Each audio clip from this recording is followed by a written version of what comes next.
It seems their whole lives, the past 7 weeks, have been aimed at this moment. New black leotards with sequins sewn around the neckline, Clyde in simple black pants and jersey. They've tucked away a bouquet for Ida Bob.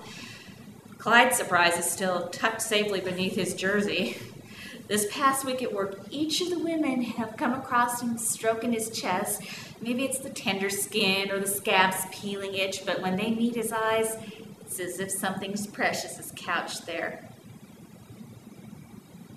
All the others except Helen have shown their spouses their tattoos with varying degrees of success. Chairs are set up, the stage is black, curtain drawn. There are whispers and giggles, more chairs clatter open. Ida Bob predicts a full house, and they silently hope this won't be true. Though they've all seen the announcement Ida Bob mailed to the company, Rachel peeks out the curtain and says, "Oh my God!"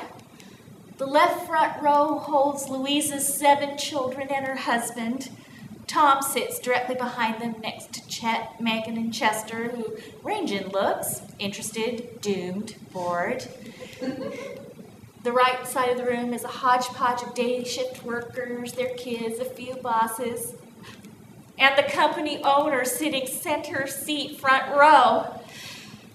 Ida Bob says, "Have faith. Deep breath now. Wait for the curtain, the spots. Second stanza. Ta-dum, ta-dum, ta-da-da-da-da." The opening strains of Cool begin, and Helen looks over the disheartened lineup. She braces her shoulders. The spotlight dazzles. What spectacle! The bank of blue lights shine on the sequin figures, and the cardboard urban skyline, tortured in perspective, seems right somehow. The static is gone. Ida Bob uses the performance record, clean and unmarred, nearly unhinging the dancers, but it's only a momentary distraction, and art transforms them. Helen feels as if her body is not her own, and when her feet moves and she hears the taps, she's pleasantly surprised. She tries not to think of Chet and must see her as ridiculous, a middle-aged woman in a tap dance recital. Instead, she concentrates on Flora and Louisa on the other side, listens to the music, and imagines the noisy practice recording comforting because of its flaws. But it's a smooth opening and a flawless replaying. They begin to loosen up, face the audience, float in and out as they move front and back, turn right or left. The music shifts to fascinating rhythm. Clyde takes center stage for the mambo combination.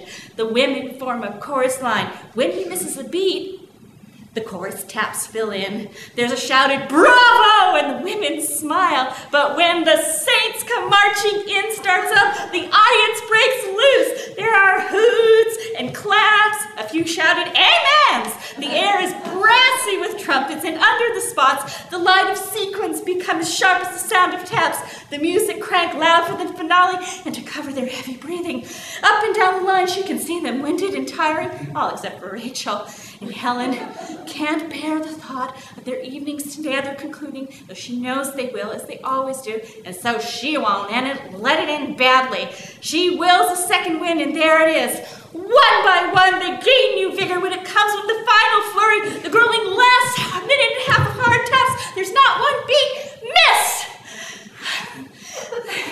The music stops. The lights rear up, and the audience is on its feet. The dancers are stooped over and clutching their knees. No one seems to notice. They smile with one another, and when they're able to straighten again, they hug, careful of each other's wounded skin. They're that intimate. The plump breast, the muscled arm, aging wing bone, shining buttocks, shaved chest.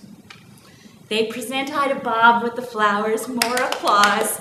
Then the families crowd on the stage. Megan tries on Rachel's tap shoes. Ida Bob is shaking hands with the company executives. The refreshments table is crowded.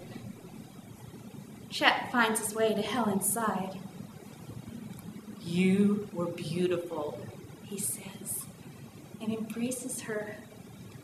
"I'm so proud." Helen is stunned.